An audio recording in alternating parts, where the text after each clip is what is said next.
Your very essence is in your blood. Because in your blood is where we find your DNA and your RNA.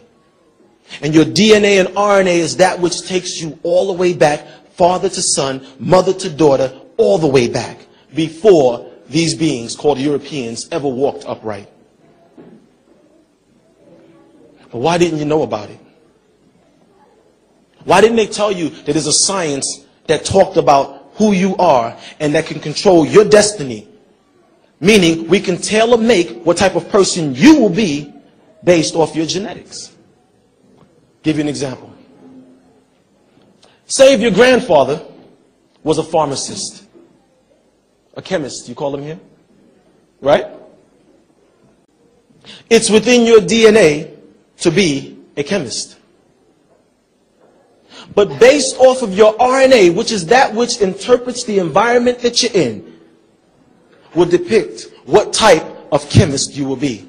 Meaning, if it's within your DNA to be a pharmacist or a chemist, and you grow up in the right neighborhood, in the right environment, and you attend the right schools, then in fact, you will become a pharmacist, or what you refer to as a chemist. But if you grow up in the wrong neighborhood, you'll become another type of chemist, who uses the same type of scales, the same type of packaging, and as a matter of fact, the same type of drugs. But that chemist is called a drug dealer. A drug dealer sits with a scale. Not that I know, right? Sits with a scale, and he sits with a razor blade, and am I doing it right? Okay, so, told on herself, good. At least somebody else is up here with me. And they cut this up, and they split it, and they weigh it, and they put in these little, what are they called? Yeah, caught on. Packages, and they sell it. Well, a chemist does the same thing.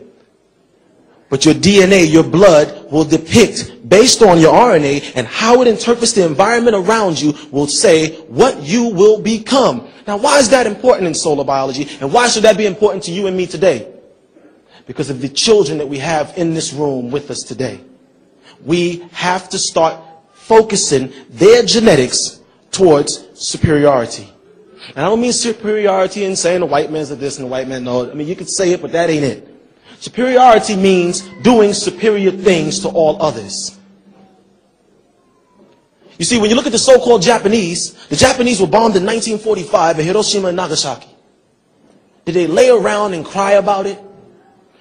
Or did the Japanese get up off their butt and send their children into Europe and into Americas and learn technology and went back and developed Japan? Now they dictate to the world because they're the ones making everything you're wearing, the Orientals.